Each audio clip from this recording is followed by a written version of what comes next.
Mari kita bahas tentang keaktifan di dunia gereja. Selamat datang di Markas. Yeay! Markas adalah tempat kita untuk ngobrolin hal-hal yang seru dan menarik tentunya. Benar gak? Ya. Ya, benar banget ya. Nah, sebelum kita masuk ke pembahasan, perkenalkan, saya Nixon. Dan saya Apple. Dan hari ini kami akan menjadi host kalian pada episode pada video hari ini. Jadi, topik kita kali ini sering banget nih jadi pertanyaan dalam kehidupan orang-orang. Apalagi di kalangan muda sekarang ini, ya gak sih Nixon? Iya, benar banget. Jadi, biar diskusi kita hari ini makin seru dan mendalam, hari ini kita kedatangan narasumber yang tentunya memiliki banyak insight tentang topik kita hari ini. Siapa sih narasumber kita? Mari kita sambut narasumber kita yang sangat spesial, yaitu Pak Bayu. Ya, selamat siang Pak Bayu. Selamat siang Nixon. Selamat Selamat Pak siang Bayu. Apple. Waduh, dingin banget tangannya ya. Iya. Iya. Selamat datang di podcast Markas Pak Bayu. Hari ini kita ditonton oleh sahabat-sahabat dan teman-teman Markas nih. Nah, mungkin mereka ada yang sudah mengenal dan juga ada yang belum mengenal Pak Bayu. Mungkin Pak Bayu boleh memperkenalkan diri dan menceritakan sedikit latar belakang dan pekerjaan Bapak mungkin. Oke, halo sahabat podcast kalian, sahabat Markas. Saya Bayu Sekti, saat ini sehari-hari bekerja sebagai pengajar di SMK Santa Maria Jakarta. Yang kalian mungkin perlu tahu, letaknya di dekat Monas. Begitu Ya, Nixon? betul banget, di seberang istana Bapak. Iya. Luar biasa ya. Oke. Iya. Iya Pak, sebelum kita masuk ke pembahasan yang makin mendalam nih Pak ya. Ya. Saya mungkin ada pertanyaan nih Pak. Untuk Bapak sendiri ini termasuk tipe yang sangat aktif di gereja atau bagaimana Pak? Sebenarnya kalau dilihat dari ini ya, durasi waktu mungkin saya cukup aktif. Karena saya aktifnya itu dari sejak masa SMP. Jadi saya waktu itu ikut sebuah kegiatan namanya Tunggal Hati Seminari Tunggal Hati Maria.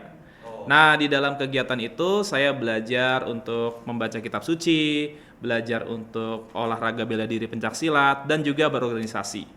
Mulai dari saat itu saya diajak untuk ke dalam pelayanan-pelayanan di dalam gereja, mulai dari membantu untuk ketertiban dari area parkir sampai ketertiban di dalam area umat gereja.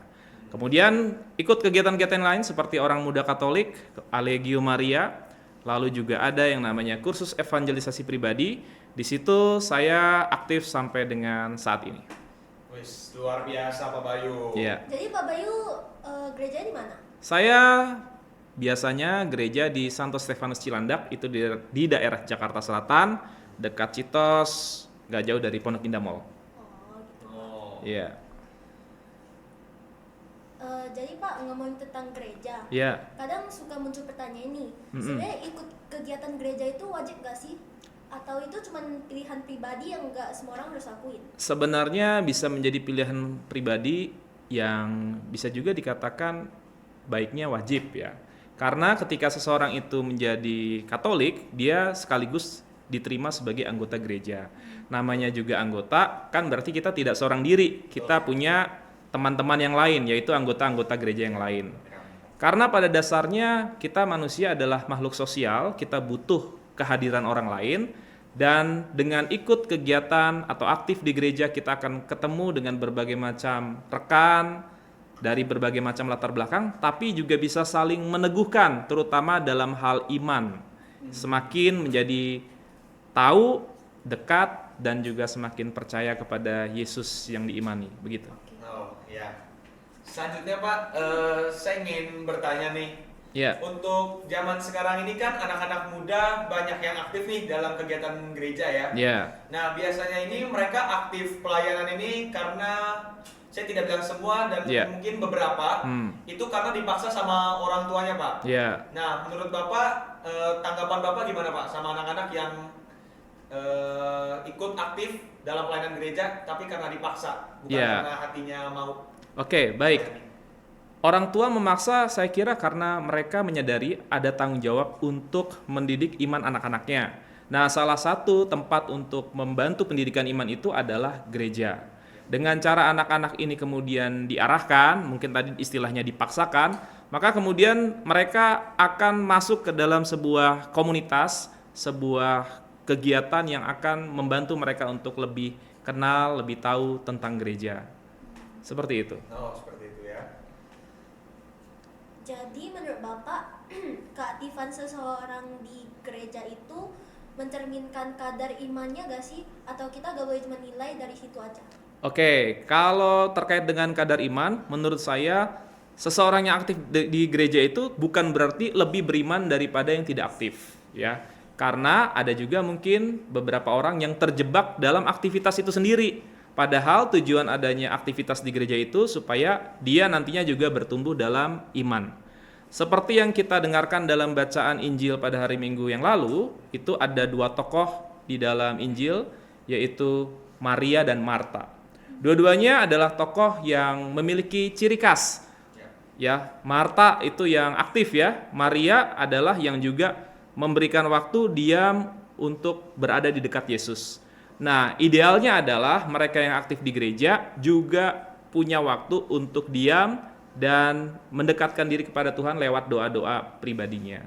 Jadi, memang tidak menjadi ukuran apakah seseorang lebih beriman daripada yang tidak aktif di gereja, tetapi keaktifan di gereja ini akan membantu dia untuk memiliki motivasi yang lebih dan juga untuk membantu dia semakin kenal dengan apa yang dia imani. Itu.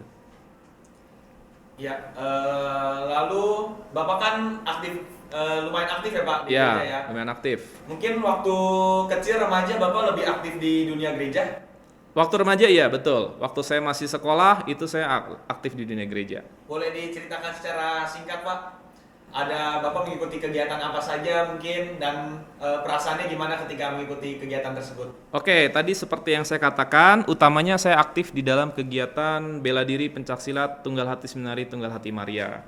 Nah, perasaannya di situ adalah ada tumbuh rasa bangga. Karena kami di situ juga diajarkan untuk membangun sikap setia kepada gereja. Kami punya yang namanya disebut dengan janji prasetya.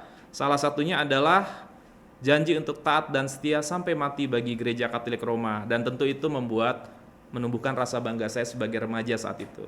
Begitu Nixon. Oh iya. Baik, jadi pada podcast hari ini teman-teman sahabat Markas, bahwa kita aktif di gereja tidak boleh hanya untuk formalitas saja, namun harus kita imani, harus kita resapi makna dari pelayanan yang kita lakukan bersama-sama.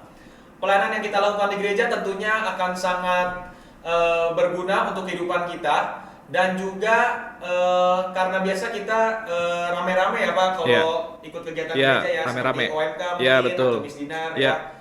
Itu tentunya akan membuat kita senang dan seru gitu loh. Betul. Kita punya teman baru, kita semakin kenal dengan orang-orang di sekitar gereja kita, dan juga kita semakin mendalami mungkin kisah-kisah dari Alkitab ya Pak ya. Betul. Karena biasanya ada pendalaman iman di gereja. Juga ada tablo ya.